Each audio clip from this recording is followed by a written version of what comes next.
Topic है हमारा अवस्था परिवर्तन। तो देखिए अवस्था परिवर्तन होता है क्या, जैसा कि यहाँ पर मैंने लिख भी रखा है इसके बारे में। ठोस का द्रव में बदलना, द्रव को गैस में बदलना तथा गैस को द्रव में व द्रव को ठोस में बदलना, ये क्या कहलाएगा? अवस्था परिवर्तन कहलाएगा। मतलब साफ है बात ये कि द्रव्य की तीन अवस्थाएं होती है, ठोस, द्रव और गैस। इनका जो आपस में इंटरचेंज होगा, ठीक है, इनका जो आपस में इंटरचेंज होता है नहीं, आपस में परिवर्तन होता है। ठोस को द्रव में बदल सकते हैं, द्रव को गैस में बदल सकते हैं, गैस को द्रव में बदल सकता है और द्रव को ठोस में बदल सकते हैं। यही जो चेंज होगा ये क्या कहलाएगा? अवस्था परिवर्तन कहलाएगा। ठीक है ना। अवस्था परिवर्तन, जैसे मान लो गलन की क्रिया से ठोस को द्रव में बदला जा सकता है। गलन की क्रिया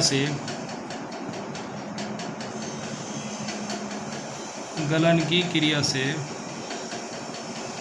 ठोस को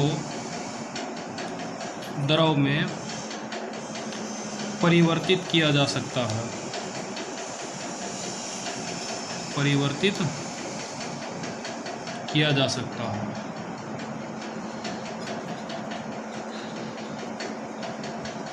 चलिए यहाँ पर हम अवस्था परिवर्तन की विभिन्न विधियों का वर्णन करेंगे। यहाँ पर अवस्था परिवर्तन की विभिन्न विधियों के बारे में डिस्कस करेंगे।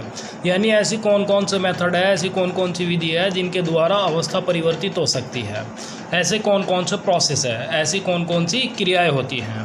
तो अवस्था परिवर्तन की क्रियाएं मैं यहाँ पर लिखता हूँ। सबसे पहले अवस्था परिवर्तन की क्रियाएं।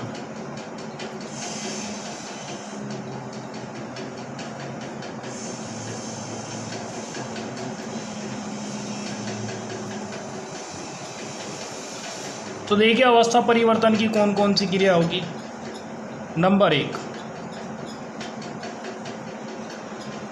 गलन, नंबर 2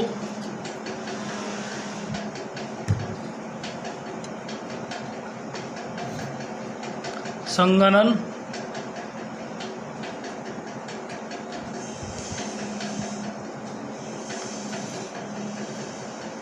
नंबर 3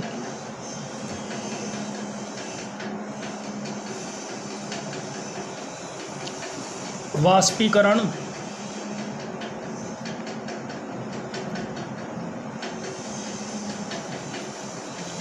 नंबर 4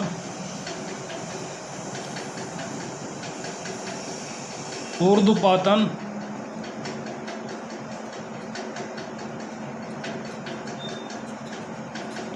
नंबर 5 हिमीकरण,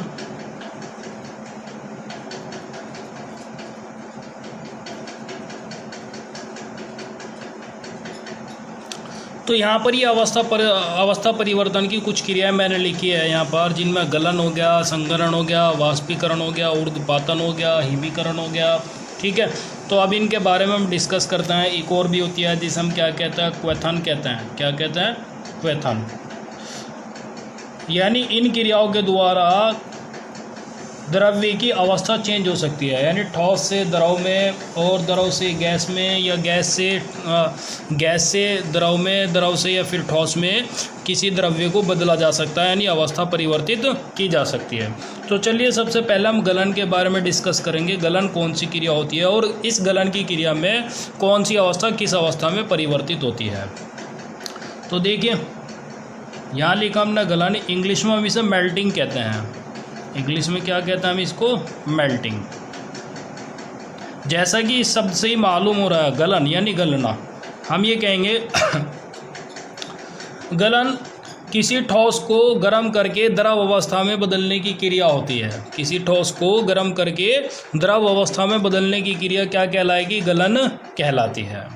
ठीक है, मतलब इसमें जो होता है ना, कोई ठोस होगा, ठोस को गर्म किया जाएगा, ये त्रिभुज का निशान बना दिया, इससे पता लग रहा है कि गर्म किया जाएगा, और गर्म करने पर उसे क्या में बदला जाएगा? द्रव अवस्था में बदला जाएगा। ठीक है, तो वही क्रिया क्या होगी? गलन की क्रिया होगी। और एक बात आपको ध्यान में रखनी है, जिस ताप पर कोई ठोस द्रव अवस्था में बदल जाता है, जिस ताप पर कोई ठोस द्रव अवस्था में बदल जाता है, उस तापमान को हम क्या कहते हैं? गलनांक कहते हैं। जिस ताप पर कोई ठोस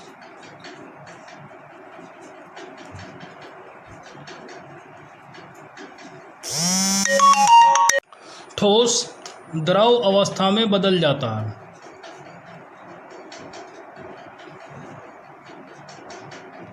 द्रव अवस्था में परिवर्तित होता है।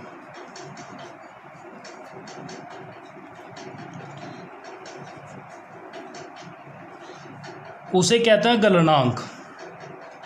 उस तापमान को क्या कहते हैं? गलनांक कहते हैं। उस ताप को गलनांक कहते हैं।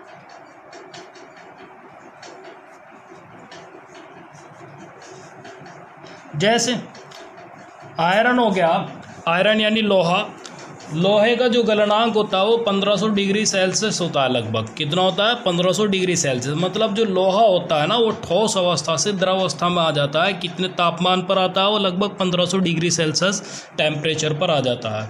इसी तरह से अगर हम बात करेंगे बर्फ़ के गलनांक की, तो बर्फ़ का जो गलनांक होता है वो 0 डिग्री सेल्सियस होता है। बर्फ़ जो होता है ना 0 डिग्री सेल्सियस पर ही पिघलना शुरू हो जाता है। ठीक है ना? तो इसलिए वो उसका गलनांक हो जाएगा।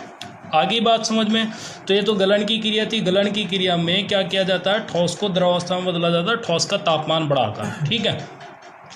दूसरी क्रिया आती है संघनन की क्रिया। अब इसके बारे में डिस्कस करेंगे, संघनन की क्रिया कौन सी होगी। तो देखिए यहाँ लिखते हैं हम संघनन।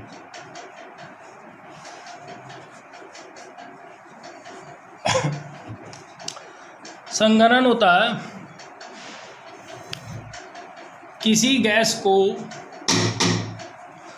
गैस को ठंडा करके द्रव अवस्था में बदलने की क्रिया क्या कहलाती है? संघनन कहलाती है।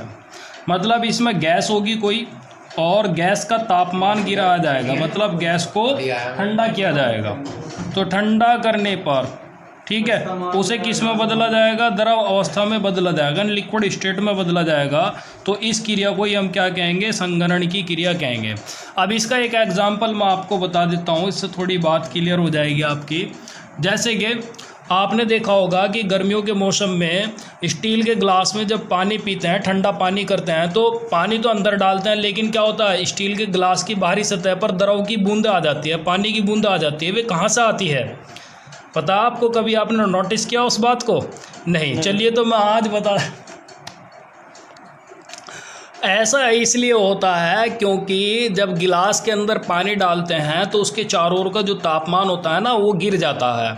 और जब तापमान गिर जाता है, जो उसके चारों ओर वाष्प उपस्थित है, जल वाष्प उपस्थित है, वो ठंडी हो जाती है। यानी जो जल गैस है वो ठंडी हो जाती है, और ठंडी होने पर वो द्रव अवस्था में आ जाती है। और द्रव अवस्था में आने पर वो गिलास की सतह पर जो होती है ना बूंदों के रूप में जम जाती है। ठीक है ना? तो ये जो क्रिया हो गई वो संघनन की क्रिया हो गई है। इसी तरह से आप देखते हो कि फर्श पर जो होता है ना बरसात के मौसम में क्या हो जाता है? शीलन आ जाती है। ठीक है। तो वो भी क्या होती है? एक संघनन की क्रिया होती है, क्योंकि वहाँ पर क्या होता है? टेम्परेचर गिर जाता है। ठीक है। और जब टेम्परेचर गिर जाता है, जब कमरे का टेम्परेचर गिर जाता है, तो क्या होता है? जो वहाँ पर जल वाष्प उपस्थित थी वो क्या में आ जाती है? वो द्रव अवस्था में बदलने लगती है, जो फर्श पर आकर जमने लगती है। तो जिसे कहते हैं हम कि शीलन आ गई है। ठीक है।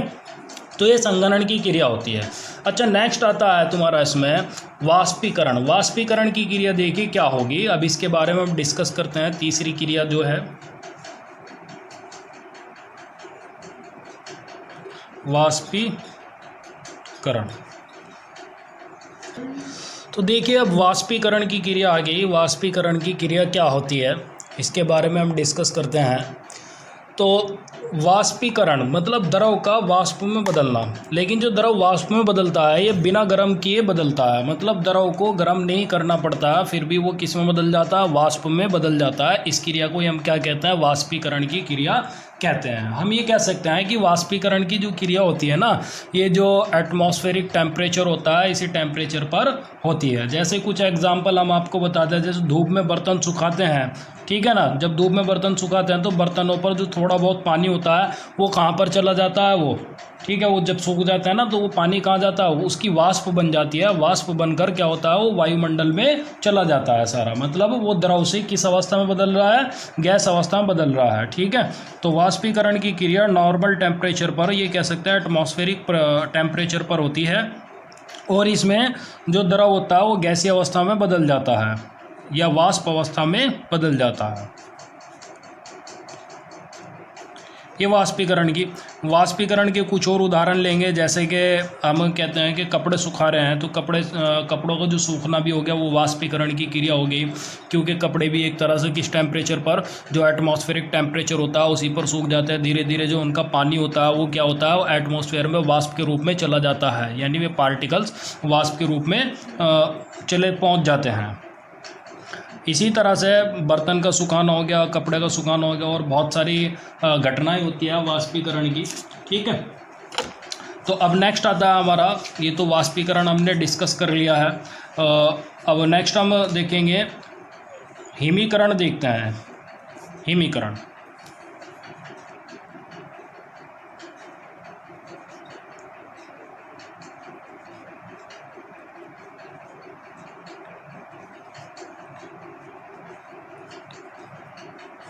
हिमीकरण इंग्लिश में इसे फ्रीजिंग कहते हैं। हिमीकरण देखिए क्या होता है, द्रव को ठंडा करके ठोस अवस्था में बदलना। द्रव क्या किया जाएगा, ठंडा किया जाएगा, ठीक है, और उसे क्या में बदला जाएगा, ठोस अवस्था में बदलना। उसे क्या कहलाएंगे, वो कहलाएगा हिमीकरण, यानी जिसे कहेंगे हम फ्रीजिंग कहेंगे। ठीक है, तो किसी द्रव को ठंडा करके ठोस अवस्था में बदलने की क्रिया को हम हिमीकरण कहते हैं। और जिस ताप पर कोई द्रव ठोस अवस्था में बदल जाता है उस ताप को हम क्या कहते हैं, हिमांक कहते हैं। उस द्रव का हिमांक कहेंगे। जैसे पानी, अगर बात करेंगे पानी की, पानी कितने तापमान पर ठोस अवस्था में बदल जाता है, वो 0 डिग्री सेल्सियस तापमान पर ठोस अवस्था में बदल जाता है। या तो पानी का जो तापमान हो जाएगा ना, पानी का हिमांक, पानी का जो हिमांक होता है वो 0 डिग्री सेल्सियस होता है। मतलब ये हो गया कि 0 डिग्री सेल्सियस जब पानी का टेम्परेचर हो जाता है तो उस टाइम पर वो बर्फ़, उसका वो ठोस अवस्था में परिवर्तित होना शुरू हो जाता है, अर्थात उसका बर्फ़ बनना शुरू हो जाता है। ठीक है, तो इसलिए जो पानी का हिमांक हो गया 0 डिग्री सेल्सियस, या फिर इससे नीचे कितना भी हो जाए वो ठोस अवस्था में ही रहेगा। आगे बात समझना, यानी -डिग्री में पहुँच जाता है तो वो ठोस अवस्था में ही रहेगा। तो ये जो क्रिया होती है वो हिमीकरण की क्रिया होती है, जो मैंने आपको बताई है।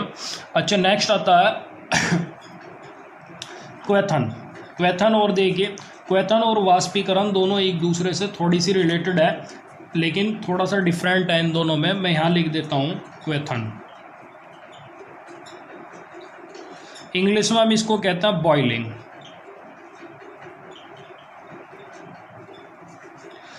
देखिए, वाष्पीकरण की जो क्रिया होती है एटमॉस्फेरिक टेम्परेचर पर होती है। जो एटमॉस्फेयर का टेम्परेचर और प्रेशर होता है ना, उसी पर वाष्पीकरण की क्रिया हो जाती है, एटमॉस्फेरिक टेम्परेचर। लेकिन जो क्वेथन की क्रिया होती है ये एटमॉस्फेरिक टेम्परेचर पर नहीं होती है। मतलब ये होगा, क्वेथन की क्रिया के द्वारा भी किसी द्रव को गैस अवस्था में बदला जाता है, लेकिन इसमें क्या किया जाता है, द्रव को गर्म किया जाता है। ठीक है, किसी द्रव को गर्म करके, एटमॉस्फेरिक जो टेम्परेचर है ना उससे ज़्यादा टेम्परेचर पर हम उसे गर्म करते हैं।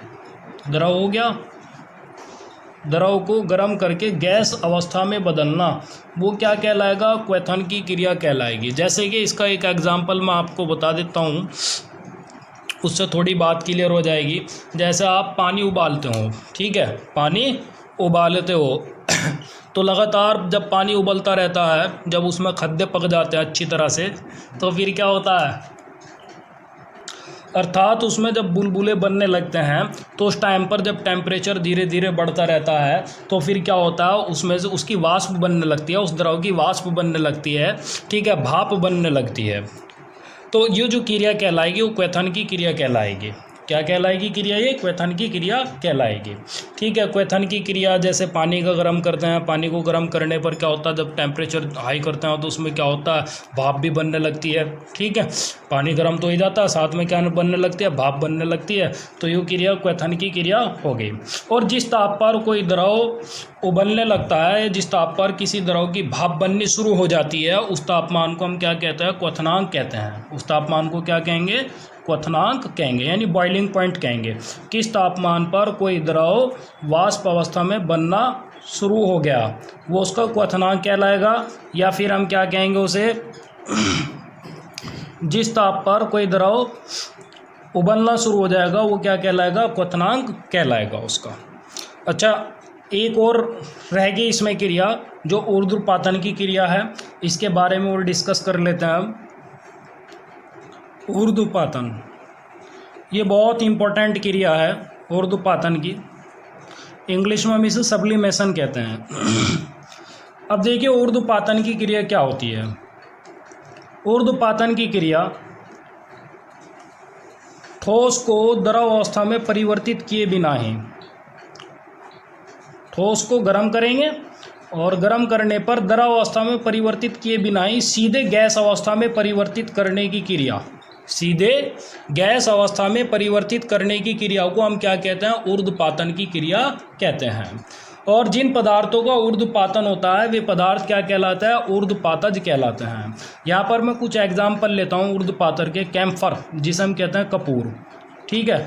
कपूर क्या होता है, जब कपूर एक ठोस पदार्थ हो गया, जब हम इसे क्या करते हैं, गर्म करते हैं यानी इसे जलाते हैं तो ये सीधा गैस अवस्था में बदलता है, ना कि द्रव अवस्था में आता है। अब देखिए जैसे अगर मान लो अब एक और तुम्हारे दिमाग में आ रहा होगा, मोमबत्ती हो गई, जब मोमबत्ती को जलाते हैं क्या वो भी सीधे ठोस अवस्था से गैस अवस्था में आता है, मोम भी नहीं, बल्कि मोम तो पहले द्रव अवस्था में आता है और द्रव से फिर तब जाकर उसकी गैस अवस्था बनती है। ऐसा एक उदाहरण मैंने आपको बता दिया, कपूर है। कपूर क्या होता है, सीधे ठोस अवस्था से गैस अवस्था में आ जाता है, तो कपूर क्या हो गया, ऊर्ध्वपातज हो गया। और ये क्रिया कौन सी दिखाता है, ऊर्ध्वपातन की क्रिया दिखाता है। इसी तरह से नौसादर एक और एग्जाम्पल हम ले सकते हैं यहाँ पर। नौसादर व आयोडीन, आयोडीन भी इसका एक उदाहरण है। तो ये एग्जाम्पल है इसके। तो इस तरह से मैंने आज जो डिस्कस किया है वो अवस्था परिवर्तन की कुछ क्रियाओं के बारे में डिस्कस किया है। आप इन्हें अच्छी तरह से कर लीजिए, बहुत इंपॉर्टेंट टॉपिक है। आगे की वीडियो में आपको इनसे संबंधित कुछ क्वेश्चन बताए जाएंगे।